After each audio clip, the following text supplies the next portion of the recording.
All right, we're back with part 2 of episode 6, our flight on New Year's Day. As I'm recording right now, it's 2:36 p.m. Eastern Time on January 1st, 2026. Still watching Oregon and Texas Tech. Oregon still up 13-0 at the end of the third quarter, but Texas Tech at the 9-yard line. So they are about to score and possibly make it a 6-point game. We'll see if they can get a touchdown. But we're continuing on. The next podcast we're listening to is the Tony Kornheiser show from Tuesday, December 30th, 2025. So let's get that started and continue on with our flight.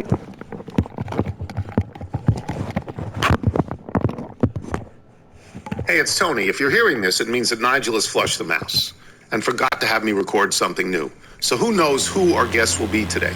Maybe Mick Jagger, Sandy Koufax, Dalai Lama, long hitter the Lama.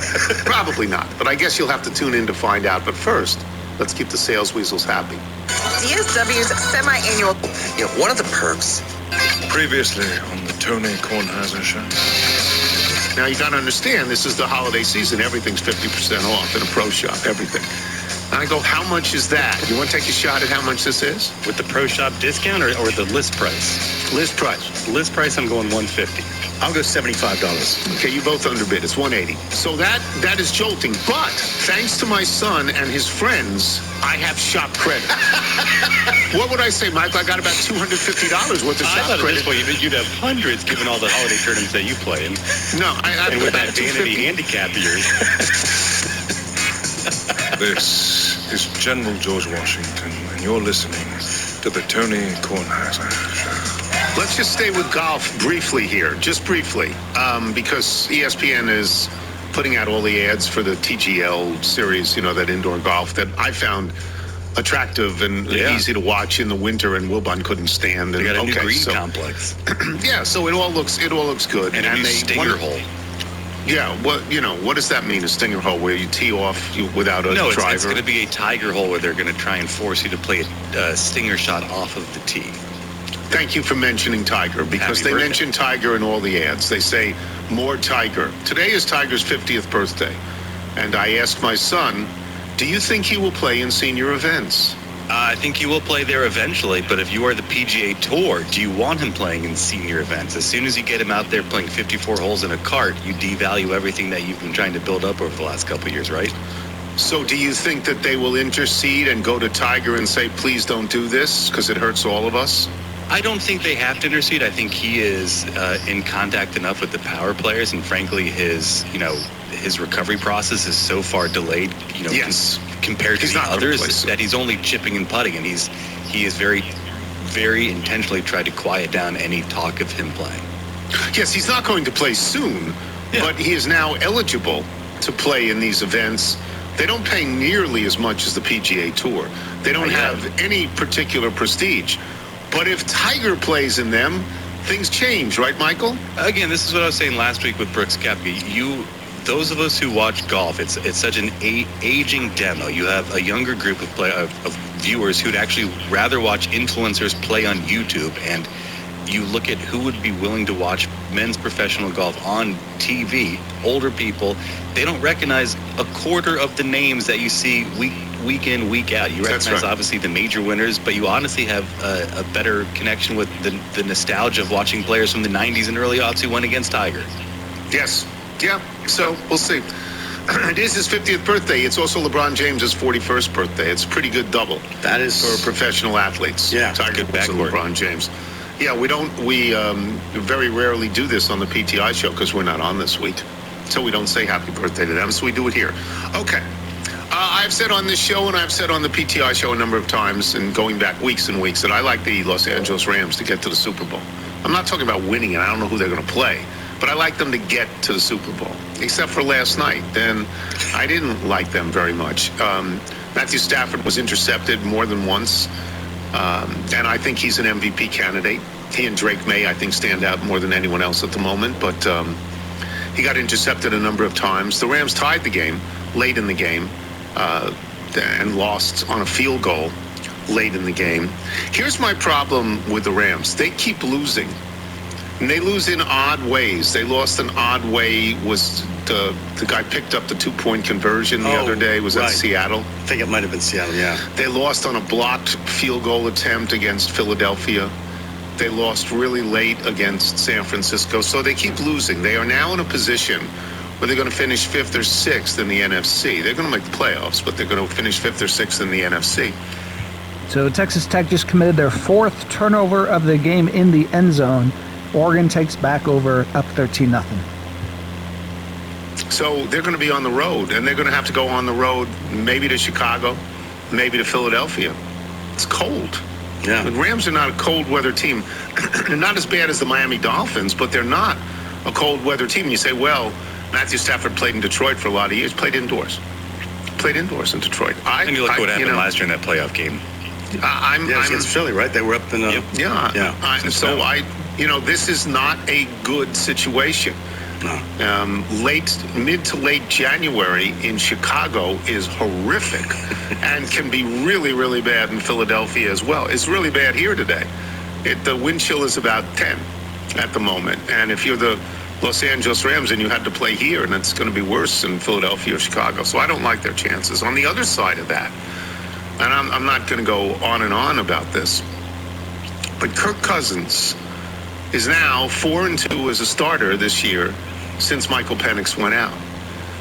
The Atlanta Falcons, who are owned by a guy, honestly, in a football sense, is foolish. Arthur Blank is foolish. He gives Kirk Cousins, I don't know, $180 million guaranteed, whatever it is, and then allows the GM to draft a quarterback in the first round. You got to fire the GM. He's got to be fired today. Because this is ridiculous. This is the Kirk Cousins you hired. He's 4-2 as a starter, and he finds Bijan Robinson all the time. This is what you wanted, and you allowed that to be undercut completely and sabotaged by this general manager picking Michael Penix, who isn't bad, but also isn't available, and soured Kirk Cousins because he had just signed a big deal, and then you drafted a guy in the first round for his position. The Falcons don't ever do anything right. They just don't, including lose the Super Bowl when they had an 80-point lead in the fourth quarter. And you look at a division that has a good chance to be won with a losing record again. Yeah, and so this complicates that. So there are 3 games that we thought, 3 games were meaningful head-to-head games on Saturday and Sunday. One of them was the San Francisco 49ers hosting Seattle. The winner will get the number 1 seed in the NFC, win the division, get the number 1 seed. Baltimore against Pittsburgh, the winner is going to the playoffs. And the big drama there is whether or not Lamar Jackson plays or doesn't play. And then, there is a subsidiary question, which is, are they better off if he doesn't play? Yeah. Have they looked better without him? And the other one was going to be the head-to-head between Tampa Bay and Carolina. The winner was going in, but not necessarily now. If Atlanta wins again in their last game, I think they can beat out Tampa Bay. I think Carolina automatically goes, but it's complicated now. It's complicated because, again, Kirk Cousins is 4-2, and I had no thought he was going to beat the Rams. None. Why would you? None. So all of that is interesting in the football sense, and we bring it up because we're not going to have, a traditional football guest today. I wanted to read one other thing here. Tampa wins the tiebreak over Atlanta based on best win percentage in common games. So you get down to the second or third category. So they win. Although I'm seeing here on the standings on ESPN says Atlanta eliminated. How can they be eliminated? I don't know. I wouldn't. No, they're not eliminated. Okay, I'm just showing. They are eliminated? That's what this says. I mean, even with winning? You see I don't. What can I say? This is from Glenn Winters. I'm a couple of years younger than you. I'm a card-carrying septuagenarian, bad knees, bad back, just like me, and assorted other signs of age. On one level, I completely understand your discomfort at having to pay the IRS electronically. I can't tell you how much this bothers me. It enrages me. Because they change the rules in the middle of the game. If you're in a position where you have to pay estimated taxes, you get 4 different bills a year. And the last one is in January. The previous one is in November, and then whatever it is, there's 4 of them. One of the first 2. And I've been April and July, April and August, April and September, something like that. And I've been doing this for years. You pay it You pay it forward like that. And how can you, if you have 4 of these things and they send you 4 different vouchers and they expect you to send a check, how can you change the rules in the middle of the game and say, no, you have to pay everything electronically? And so I stand up and I say, well, I don't know how to do that. I say, well, okay, then get your accountant to do it. Okay, I have an accountant. Everyone doesn't have an accountant. Everyone knows how to put a check in the mail and put a stamp on it, but they don't know how to do it electronically. Now, what are you doing? Anyway, there's another level in which I take issue, Glenn Winters writes. Let me explain. In the past, you've been generous enough to play some of my original music on your high-quality podcast. He did the few. Yes. It's the most brilliant thing we've ever had. It's genius. It's fabulous. In the late 90s, I mastered composing on computer using a music publishing program called Finale. Finale. It's either final or finale. I'll say finale. I learned to enter every note, every rhythm, every mark of ink you see on a page of sheet music, all with keystrokes on the computer. About a year ago, Finale quietly went out of business. Their technology was out of date, like a rotary phone being replaced by a cell phone. A new product called Dorico, which sounds like a corn chip, he writes, has replaced Finale with up-to-date technology. I bought Dorico. It's on my laptop. I haven't learned to use it. I'm not sure I will. It was imperative to learn Finale because I was an active composer writing music that would be performed. It was painfully difficult to learn. I was frequently frustrated. I often consulted music colleagues for guidance on how to produce certain nuanced effects, but I got it. I climbed Mount Finale and wrote over a dozen operas, but I'm retired now. No one is asking me to write music. Writing music no one wants is like learning to be a gourmet chef to make dinner for yourself. Or you could get Tavala. You could spend, I don't know, $6 million on a little stove. That's where they make their money. That's where my sympathy for you wanes. Paying taxes isn't optional. We all have to do it. You are educated, intelligent, and accomplished. My theory is that you don't want to pay the price for learning a new skill, and I don't blame you. When faced with Finale after a lifetime of writing music with paper and pencil, I too said I don't know how. P.S. I suspect this might also explain your notorious inability to play the piano. As a guy who taught adult beginning piano students for years, I have a theory. Is it possible that you immediately wanted to play Billy Joel's Piano Man or Jerry Lee Lewis's Great Balls of Fire? It doesn't work like that. Adult beginners have to begin with masterpieces with names like March of the Middle Seas or My Puppy. It's all about willingness to pay the price. Be great. Learn your patience. I have no patience. Learn a new skill in 2026, then you'll know how. Happy New Year. Glenn Winters, Chuck and Roxy, number 237. So, I suspect that with tutoring, I could learn how to do this. I suspect. But I don't want to do it. I don't want to do it, and I don't think I should have to do it. And I don't think anybody should have to do it now, by April 15th of this year.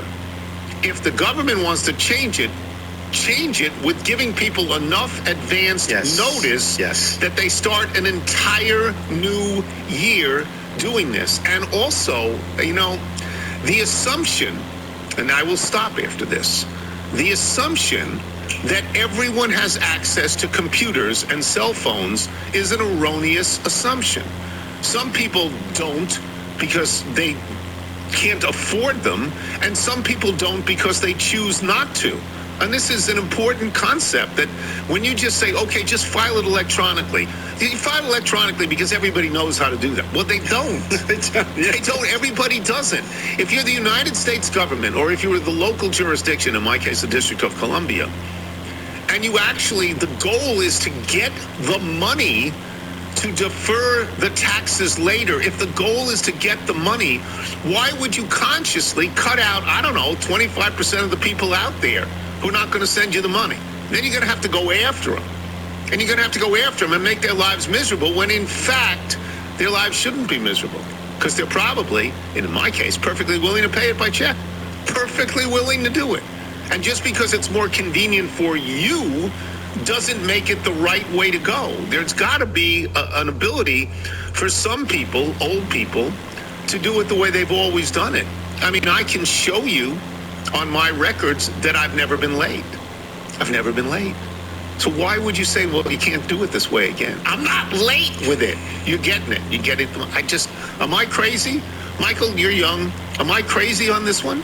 No, I'm now with you. I was pushing back early, but I'm with you now. So it feels like if we had a hard reset, and with this final payment, there was a notice that said, just so you know, next year with payment that's one, fine. we're easing into the system. You'd be okay with this? Yes. It gives you advance notice, and then you go to someone and you say, now, how do I do this? Because little stores, the H&R Blocks of the world will pop up, and they'll say, here's how you do that. Oh, okay. But let there be a notice. And has there been any notice? No. Who knows? Accountants know. They know. Does the average person doesn't know this? No. The average person has no idea that this is going on. So it's an assumption made by the government that's an erroneous assumption. To me, erroneous. Sean, what do you think? Yeah, I'm just waiting for the little, hey, we'll give us your check shops that take the payment and charge you like 2%. No, That's what's going to happen. There's going to be a lot of ads for those. I don't want that. Plus, I don't want more and more people to know everything about me. Eventually, it'll be like Apple. They'll just reach into your account They'll and just take do it. They'll just do it. Yeah. Automatically update. Yeah. Oregon just kicked a field goal, 16-0. 7:53 left to go in the game. Can I change your mood in one quick second? Sure. There's one other significant birthday today in terms of great athletes. Who? The greatest living baseball player. Sandy Koufax? Today? Is he 90? Yes, 90. Born in 1935. Wow. Yeah. Sandy Looked like he was What ready a to come out of the day. bullpen. Yes. What a day. I'll compile some other names. Del Shannon also would have been. I mean, it's a really good. Jim Marshall would have been celebrating a birthday. It's a good birthday. Koufax, LeBron, and Tiger. They're in a category by themselves. I didn't know it was Sandy Koufax's birthday. Yes. Okay, that's good. And for those of you who are interested in my attempt to frame some matchbooks over the course of time, I have an appointment today at 10 o'clock in the morning at Framebridge. Are we giving out the location? No, I'm not going to do that. There's a number of Framebridges. I'm going to one. I'll hold release of the episode till 10:30. Yeah. Thanks. Oh, this could be a full hour appointment. All right. Okay. So, Chuck Todd. Chuck Todd when we return. I'm Tony Kornheiser. Guys, by now you've heard me talk about collars, and you're listening to the Tony Kornheiser Show.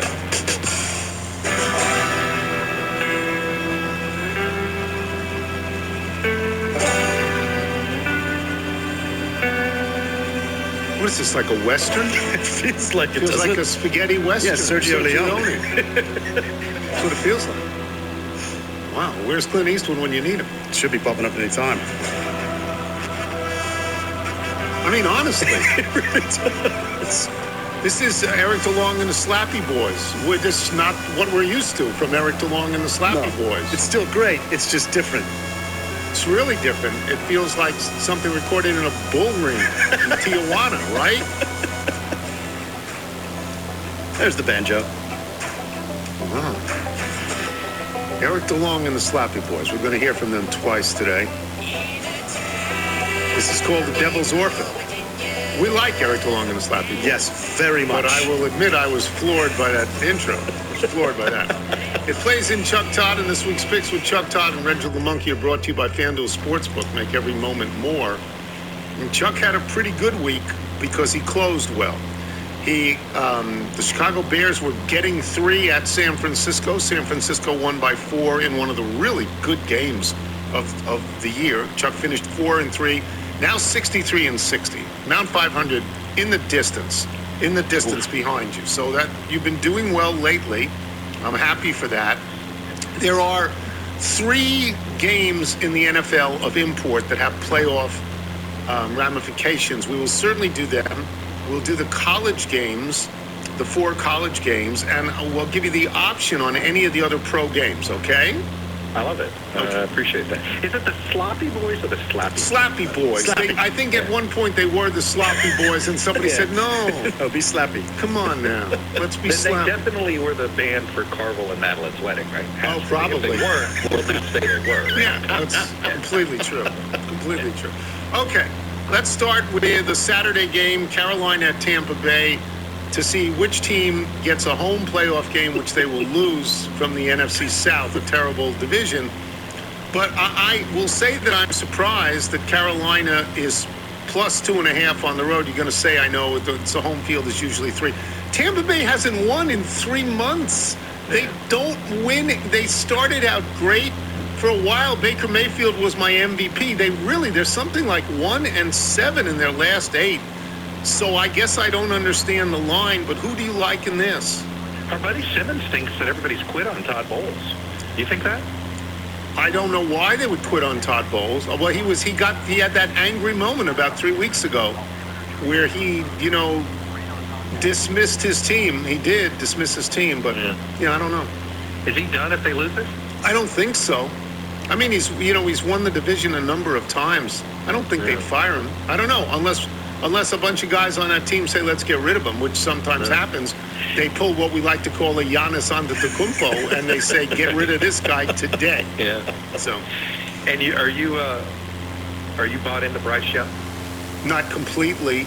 I mean, I think he's certainly better than he was for the previous 2 years. He's so little. Yeah, he's you see him out there, small. You're like, oh my God. He's small. I mean, Mayfield is small, and he's considerably bigger and thicker than Bryce Young. Yeah. Yeah.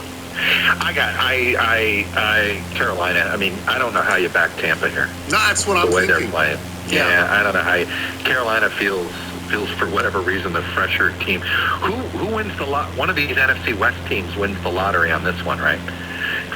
Either the Rams or the loser of the Niners Seahawks. I mean, yes. That's a pretty good comp. Would you rather? What's better, a bye or playing the winner of this game in your first round matchup?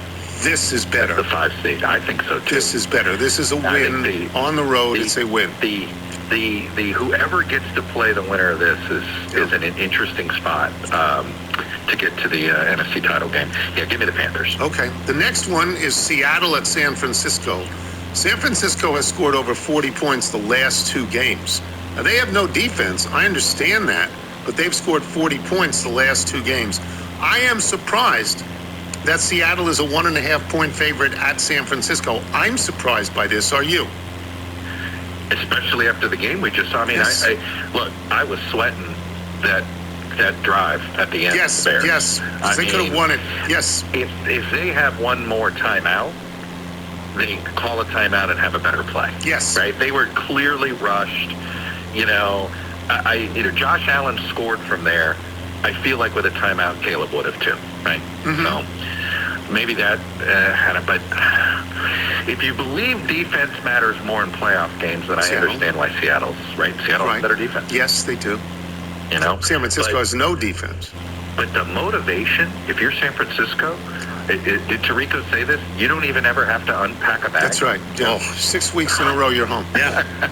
Yeah. I mean, other than the commute to Santa Clara from San Francisco, which is not exactly the best commute. Give me the Niners. I feel like they have that great record where under Shanahan, where if he makes the playoffs, he's in the NFC title game, or he doesn't make the playoffs.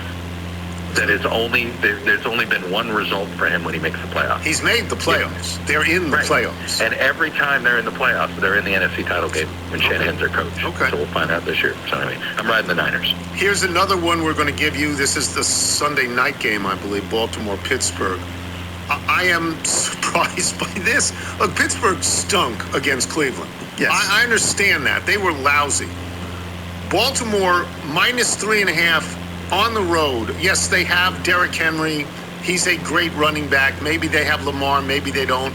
They've won a couple of games, but I'm surprised they're a 3.5-point favorite on the road. Are you? It's a little high, but boy, that Pittsburgh offense just looks anemic. It's awful. Let me ask you this question. And they don't have DK Metcalf again. They don't. That's right. When 2 games. When the Steelers and Ravens meet next year, will Harbaugh and Tomlin both be the coaches? That's interesting. The quarterbacks may not be the quarterbacks either. Will they both be the coaches? I think yes. I'm going to say yes, they will. What do you say? I'll take the no. I don't know which one goes. Right? But I would take the other side of that. That I'm going to bet that one of these two just goes somewhere else. Right? It feels like in both cases they're kind of past their sell-by dates with the organization, right? Like everybody needs everybody's tired of seeing the same shirts in the wardrobe. I don't know. Don't you get that feeling with both these franchises? Well, but in Tomlin's case, he's going to have a winning season again, a non-losing season again, because they're 9-7. I think there's a better chance that Harbaugh goes, but I don't know where. I would have actually thought Harbaugh could have gone to Michigan and said, I'm the sane brother. I'll take the job. So I don't know, man. I think both will get hired. Both will get hired. But I do think the Harbaugh tenure in Michigan is stinkier and stinkier. Yeah, but this is the other part. Yeah. Okay. Yeah. Give me the Ravens, man. I will not touch that Pittsburgh team. Okay. All right. Here are some other games if you want them. Green Bay is plus 6.5 at Minnesota. You lost on Green Bay, Baltimore the other day. Green Bay plus 6.5. I guess Jordan Love's not playing. I guess they're locked in. They're locked into the 7. Look at their injuries. They lost 2 more guys in the Baltimore game to season-ending injuries. They're going to put out the entire practice squad. Okay. They're going to be petrified. So that's why that line is what it is. Okay. The only thing Minnesota's no good. Game 4 is Malik Willis's free agency tryout. Right. He's going to be the hottest. He's going to be the Sam Darnold of this, I think, free agent. I think he'd make a great Dolphin. That in a run-first offense, he might be the answer. He could be a Jalen Hurts-like quarterback for the Dolphins under that McDaniel scheme. Anyway, that's the only reason I could see the Packers covering, but I don't want to touch the game. You don't want to touch the game. That's fair. That's fair. The Los Angeles Chargers are at Denver. They're getting 11.5 points in a division game. That theoretically has things on the line. If Denver loses and New England wins, yes. Denver has something on the line. Denver does. The Chargers, nothing. They don't have anything to play for, right? Other than, I'm not doing this to just do a 6-7 thing, but I don't know whether it matters much if they're the 6 or the 7. Right. Okay. Right. So you don't want to touch it? I'm passing. It sounds like Harbaugh.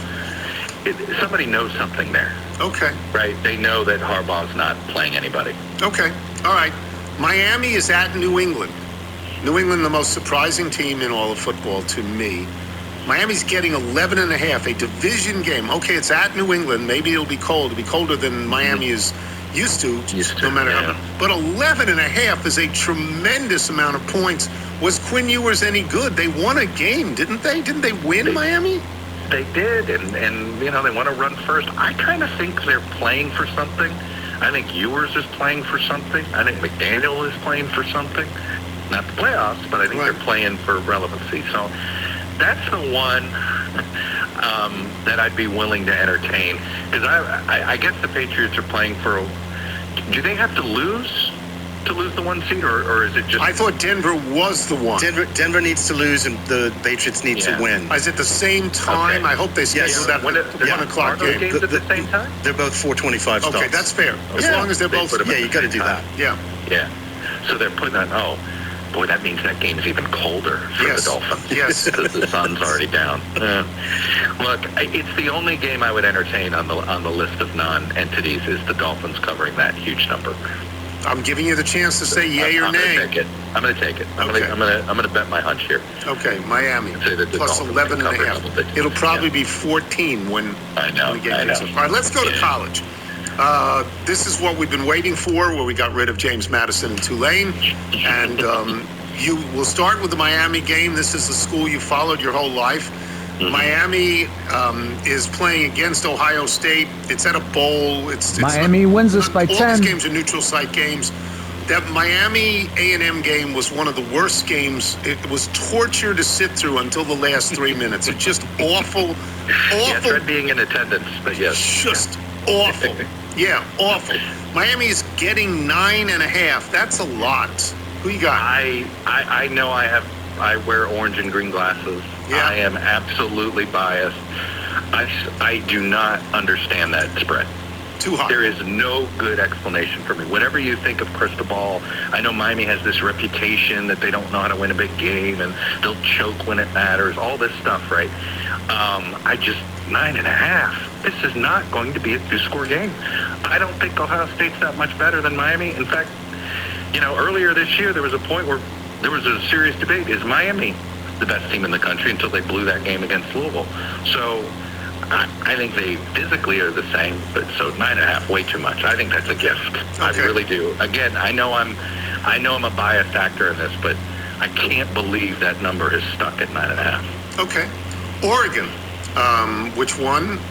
It's the third team from the from the Big Ten, and the only, it should be the Pac-10, only team that played last week from the Big Ten. Oregon is at Texas Tech.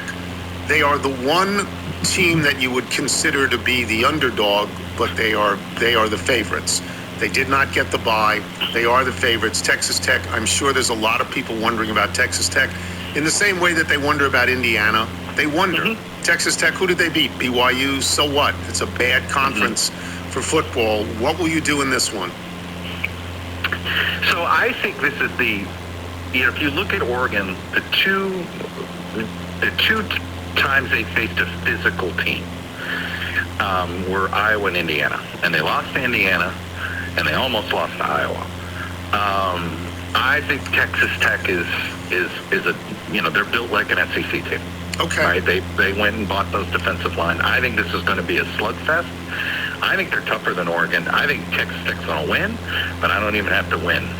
Right? They don't have to win for me to win. So give me the points. Okay. Oregon's still up by 16 Indiana. right now. Well, not at Indiana. It's at the Rose Bowl. This is Alabama, Indiana. For the last 50 years, you would have laughed and said, stop, leave me alone. I know. It's Alabama, 50 years. Right.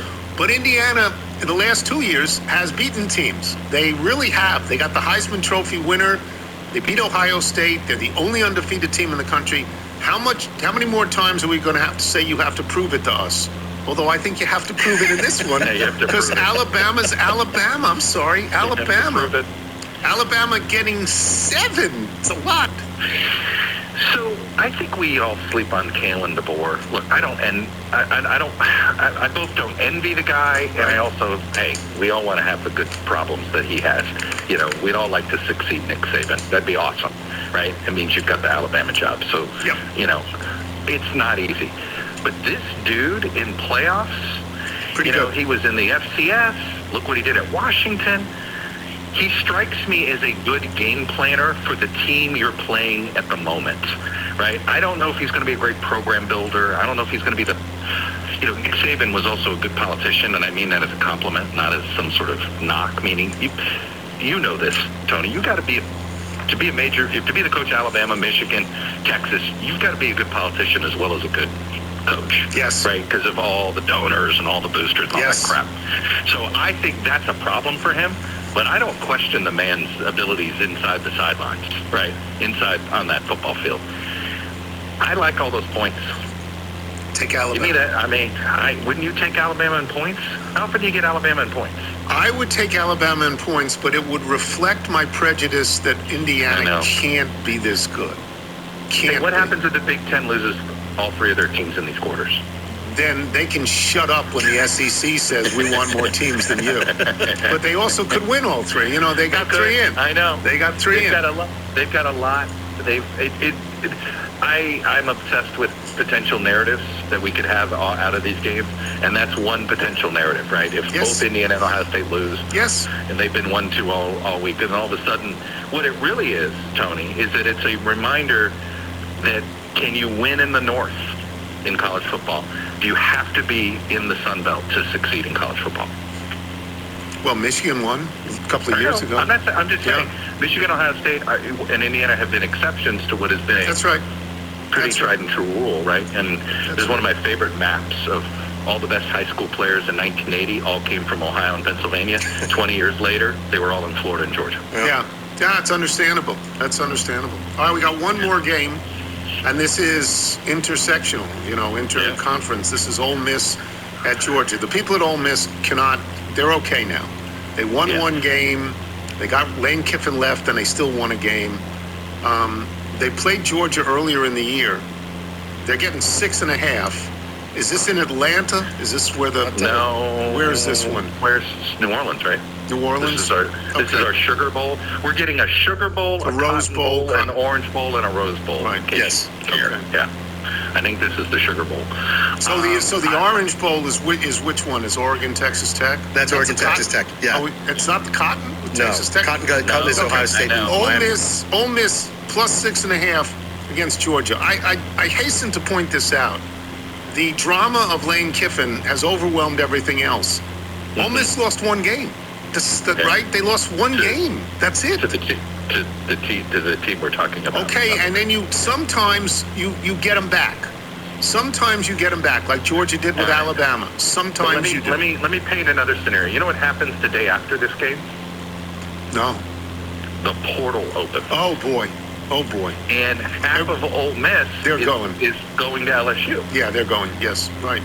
So I'm buying into the idea that, including the quarterback, by the way, I'm buying into the idea that these guys they don't care. Are all dealing with agents who are telling them what the LSU offer looks like, what's on the table. I think, as you said, they won the game that mattered. Yes. And they did that. And Georgia Georgia is like a python. It's a close game at halftime, and then you look up and you're like, oh, Georgia won 31-14. So you will take Georgia. You'll take Georgia. All right, there's a lot of games. It's 8. No fun. It's, good for you. You've done very well lately. Very well lately. Do you want to do any NHL games? Yeah. You lost. You know what you lost on? You lost on Buffalo. We all would have lost on Buffalo. Yeah. He had... I lost with real money, Tony, on that, too. Yeah. He had the guy open. Yeah. The guy was open. He doesn't miss that. I allowed myself to get suckered into live betting. When that thing was 13-0, I was like, Buffalo's winning this game. There's no way they're losing this game. Yeah. They're going to win this game. So I put more money on just them to win. I didn't even have the spread covering anymore.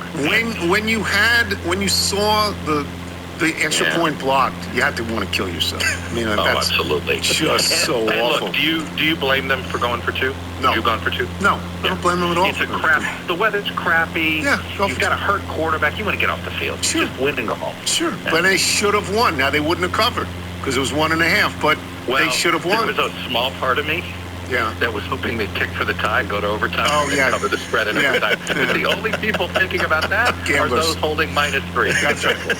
Yeah. All right, we'll talk to you next week. Good luck. Chuck Todd, boys and girls. If we gave you just Chuck Todd, it would be more than enough, but we give you a monkey. See the monkey, he's scratching, watching his iPad, smoking and laughing, hanging with Bud Grant, tapping on his purple attache. And sing along. To the zoo. Reginald's got the vice, too. Sometimes he goes boo, when he's had too much Johnny Walker Blue. All right, so what happened? He had a pretty good week. He was 2-1. He's now 19-32. He's not going to make it, but you finished strong. No. You attempt to finish strong. He's got 4 more weeks of bets. It's not how you start the race, it's how you finish it. Yeah, so there you go. So I went down Although sometimes if you start and you're 31 lengths behind Secretariat, it's really not how you finish it. That's a very good Just point. if you finish. And I would like to remind people, if you have not seen that lately, just go look it up on YouTube. Yeah. It's the most astonishing thing you'll ever see. Yeah.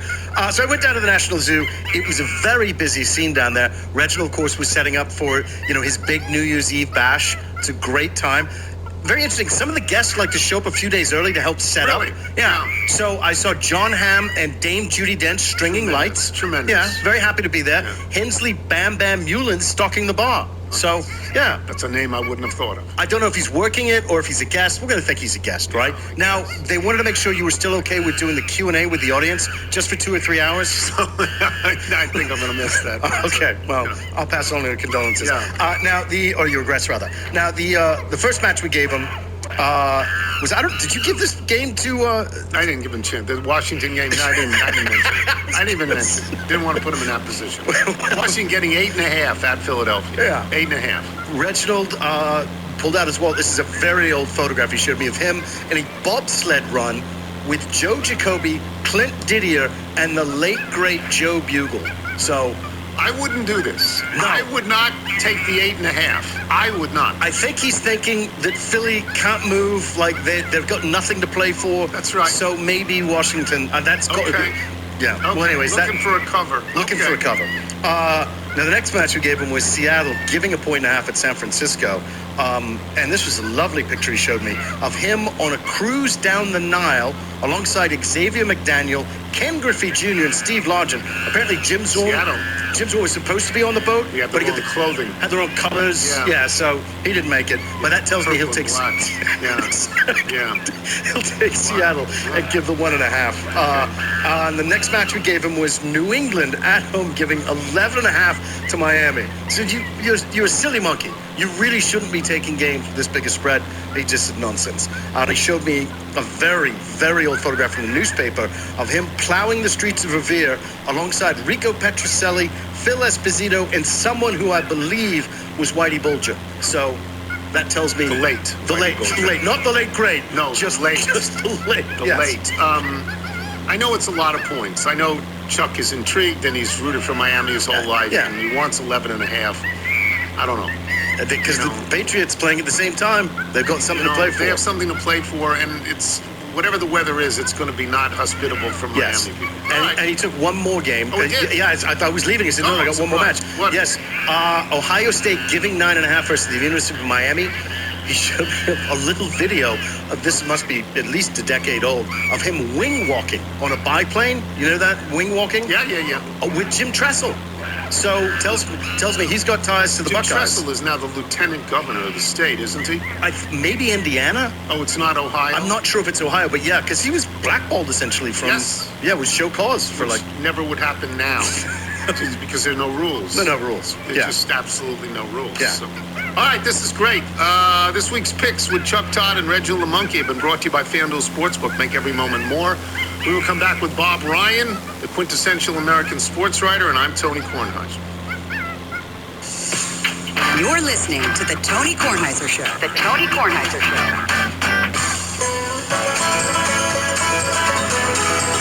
Here's the familiar banjo strain of Eric DeLong and the Slappy Boys. Yeah, no good, bad, and the ugly. Yeah.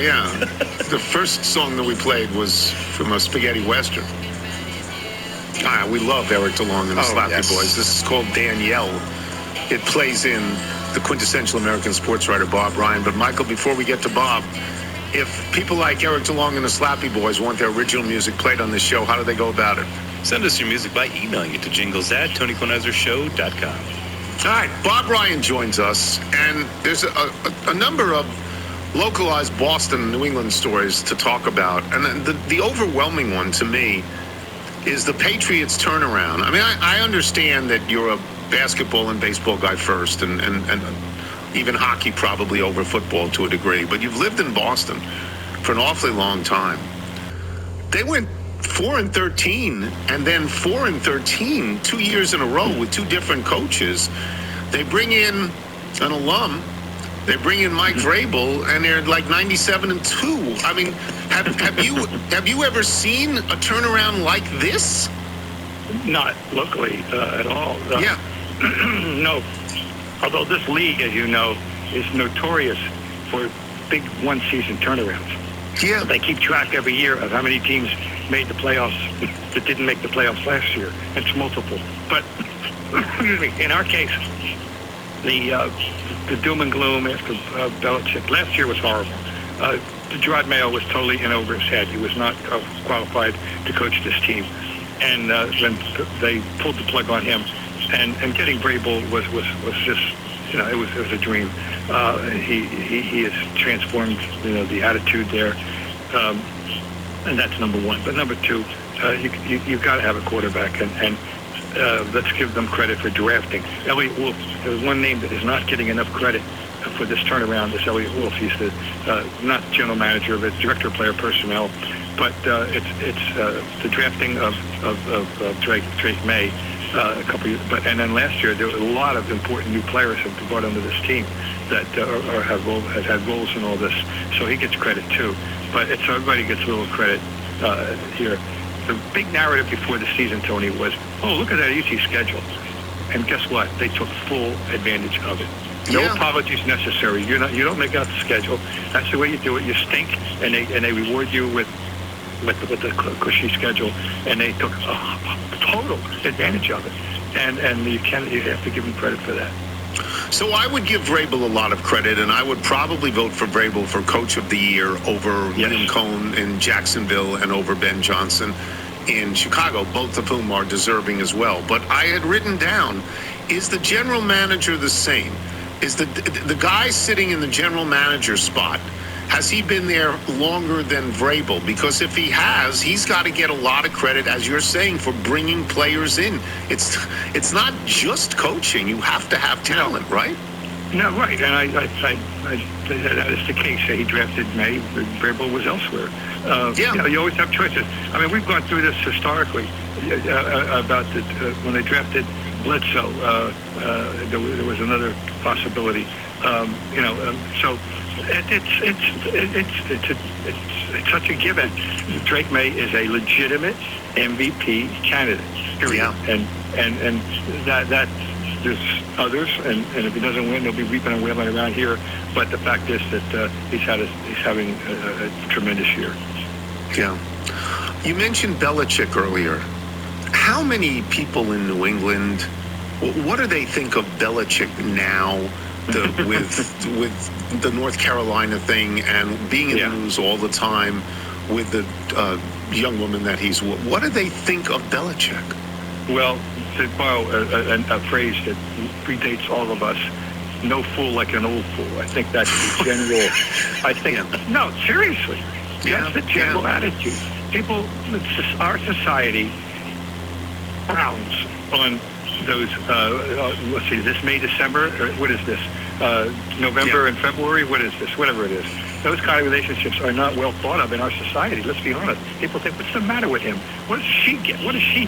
And then from the other side, they look at it and, and they start thinking, oh, well, she's cashing in, or whatever. I mean, all these thoughts are people are not, they don't say, oh, isn't that cute? No, people are not saying, isn't that cute? They're saying it's ridiculous. That's what they're saying.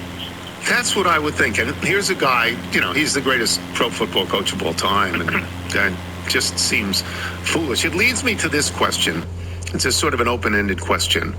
I don't know who started this. I don't know who started statues in front of gyms. I don't, but to me, it's a very bad idea, these statues. Where are you on statues of coaches and players and owners? Where are you on statues? Well, I'm kind of neutral. We have our share down at the Boston Garden. You've got Bobby Orr going through the air. You've got Bird. We're certainly not immune from this. And L.A., they got your statues. I rhapsodized about the Stan Musial statue in St. Louis over time. It's only for the inscription, but I'm okay. I'm okay. At least at the worst, I'm ambivalent, and I'm not anti. Yeah, I think I've run into anti because I have this fear that at some point in front of Madison Square Garden there'll be a statue to Carmelo Anthony. And I go, what? What do you? That it's going to seep down to a level where you go, really? This guy? Really? Well, obviously you need proper judgment. I mean, Isn't there one in L.A. of Oscar de la Hoya? And I just thought, is that worthy? I don't know. And then sometimes there's an owner. I don't know that I would put a statue to an owner. Would you? No, no. Obviously, you got to have a degree of common sense here, but certain people do mean a lot. Like I referenced the Stan Musial one specifically because there was no but. The one thing you might have to worry about is if somebody goes about it and besmirches their image. But now, of course, you can take care of that by making sure that they're deceased. But anyway, I do reference the Stan Musial one because he was baseball's perfect knight, as the inscription says, and he was properly revered in St. Louis. Believe me. And then that's okay. I mean, I'm better with the thing the Yankees do, not statues, but little headstones and stuff. I'm better with that. I'm better with that. Oscar de la Hoya he's got one out in front of the Forum. All right, I didn't know that. Okay. He's a great fighter, but Oscar de la Hoya. Stop. By the way, Celtics are better than I thought they would be, aren't they? They're better. Yes, they are. How do you explain that? Okay, my thought before the season, I'd say here's the parameter of wins and losses for them.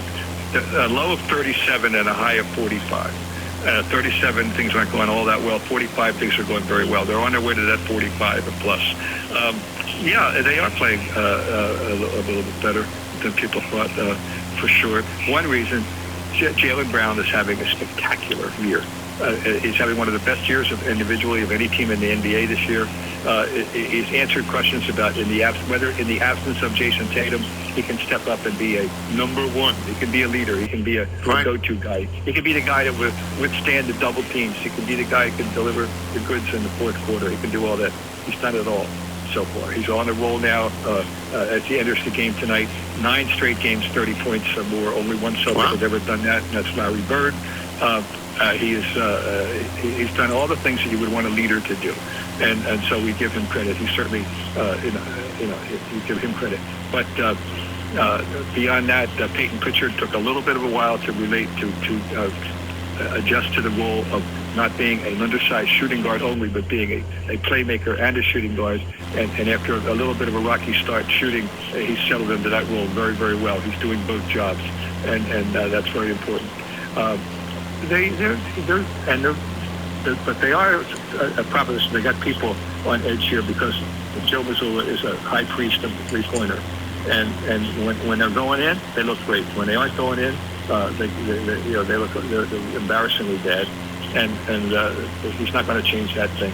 So that's and they don't have a real viable plan B offensively. Defensively, they're not bad. They're better than we thought they were going to be. Now, one ingredient they have that's helped them lately, 2 young men have been, their energy has fueled them. One is Jordan Walsh, who's a third-year guy, and 6'5", and very, very aggressive. And the other is a very interesting story. I'm very excited about this kid. Ugo, it's spelled Hugo, but you pronounce it Ugo. He's a Spaniard. He's 20 years old, and 19, excuse me, and he's 6'7", and he plays hard. He just roughs people. He is absolutely a force. So we're very happy to have these 2 kids. They've really been a factor in there. One of the great changes in basketball over the years that Bob Ryan and I have watched basketball in the NBA is the influence and often dominance of foreign-born players. When you talk about Jaylen Brown having a good year, the guy having the best year is Nikola Jokic. We are taping this at 8:15 in the morning, and he's going to have an MRI on a knee. If this is bad, they're doomed, right? I mean, he's the best player in basketball, right? Yes, his numbers are irrefutable and remarkable. It's come to this, and it all goes down to this is a tribute to the late Boris Stankovic, because he dragged the USA kicking and screaming into the 1992 Olympics, and that's what happened. People don't understand that's how it took about, and that helped the globalization of basketball and all that. But here's what it's come to, Tony. We are now having you can have a legitimate debate. Have it on your show. The debate that would have been unimaginable, 20 years ago, 10 years ago, and that is, okay, who's the best American player? Think about that. That's I don't know. Well, see, think about that. We are on a run of MVPs of foreign-born players. Foreign-born, yeah. And we're going to have another one this year, all right? And more than likely. And point is, who's the best American player? That's an amazing concept. I don't think people talk about it enough. So, right now, is it SGA? I don't know. We can argue that. But he's Canadian. No, he's Canadian. He's Canadian. So no. The other thing I love about OKC, they have an all-Canadian backcourt is the reigning champion. Because Lou Dort people have no idea. He's from Montreal. His name is Lou Guen, Luguenz, Dort. His parents are Haitian immigrants to Canada. So, even there, the best teams, or if they are the best team this year, they got an all-Canadian backcourt. That's 2 years from now, it could be Cooper Flair. 2 years from now, but not now. It's not now. Well, no, not yet. But you're right. That he's on. That's the projection that it should be Cooper Flair. By the way, we mentioned this at the beginning of the show, and get your immediate thoughts on it. Today, the same day, the following people have birthdays.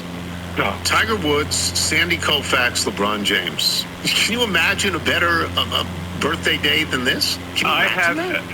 Tony, I have been all over this for 15 to 20 years, okay? Really? I spotted this, and absolutely. It's one of my big things. I got to it today.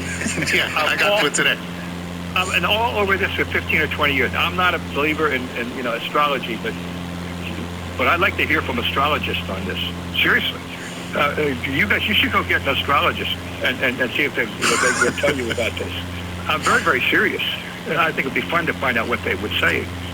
This is remarkable, and I've been all over this for many, many years. Yes, December 30th is an incredible birthday. Yeah, I have one other name. He's slightly tarnished, but this is one of your great moments, Tony. Ben Johnson. Oh, yeah. Ben Johnson is the single greatest event I ever went to. Bobby, what's the single greatest event? I would say that Ben Johnson, Carl Lewis, given all that it meant and given what I was doing at the time for the Washington Post, that's the number one for me. Do you have a number one? That's very interesting. I think the event that it shook its own little world because the team in question was so invincible at that moment, and the other team had modest credentials. That is Villanova over Georgetown.